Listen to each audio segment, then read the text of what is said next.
ሽቶ ስንቀባ አንዳንዶቻችን በዘልማድ ተሽ ተሽ ተሽ ተሽ ብቻ ምናደርግ ሰዎች አለን አይደል? ኦኬ ሽቶ በጣም ቆንጆ ዲዛይነር ሽቶ ገዝታችሁ በጣም የምትወዱት ሽቶ ገዝታችሁ ወደ ሰርግ ስትሄዱ ወይም ኦኬዥን ሲኖራችሁ ተሽ ተሽ ተሽ ተሽ ብቻ አድርጋችሁ የምትሄዱ ሰዎች አንደኛ ለራሳችሁም ብዙ አይሸታችሁም፣ ሁለተኛ አካባቢያችሁም ላለ ሰው ብዙ አይሸተውም። ውድ ሽቶ መግዛቱ ምኑ ላይ ነው ጥቅሙ ታዲያ?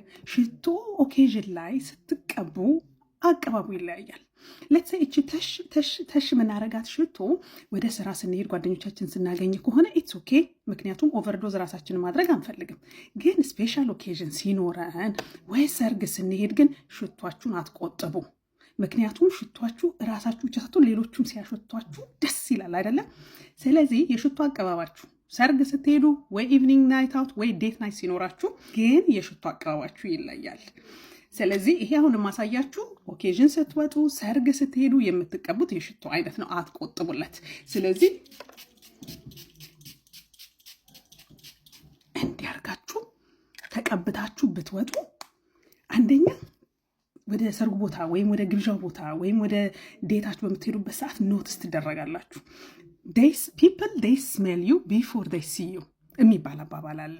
ሲም ስላችሁ ታዲያ በጣም ኦቨርፓወር የሆኑ እንደ ኡድ አይነት ሽቶች ወይም ደግሞ በጣም ኤክስትሪምሊ ስፓይሲ እና ውዲ የሆኑ ሽቶች ከሆኑ ግን ኦቨርዶዝ ማድረግ አይጠበቅባችሁ። ምክንያቱም ባለፋችሁ ቁጥር ብዙ ሰው ሊያስነጥስ ስለሚችል ማለት ነው። እና የሽቷችሁ አይነት በጣም ይወስነዋል። ግን በጣም ፍሎራል ፌሚኒን የሆኑ ሽቶች ከሆኑ ግን በደንብ አርጋችሁ ተቀቡ። ሽቶ እናንተን ሃፒ ሊያደርግና ሌሎቹም ደግሞ የተቀባችሁ ሽቶ ሲያሸቱ ደስ ይላል አይደለ? ፊሊንጉ እንደዛ ይመስለኛል። አይ ዶንት ኖ የእናንተን ባላቅም የእናንተን ሀሳብ ኮመንት አድርጉልኝ። ግን ስራ ስትሄዱ ወይም ደግሞ ጓደኞቻችሁን ሚት ስታደርጉ እንደ ልማዳችን ተሽ ተሽ ተሽ ተሽ አድርገን ብንሄድ ጥሩ ነው። ምንም ማለት አይደለም። ሌስ ኢዝ ሞር የሚባል ነገር አለ። ኦኬዥን ላይ ግን ለሽቷችሁ አትቆጥቡ።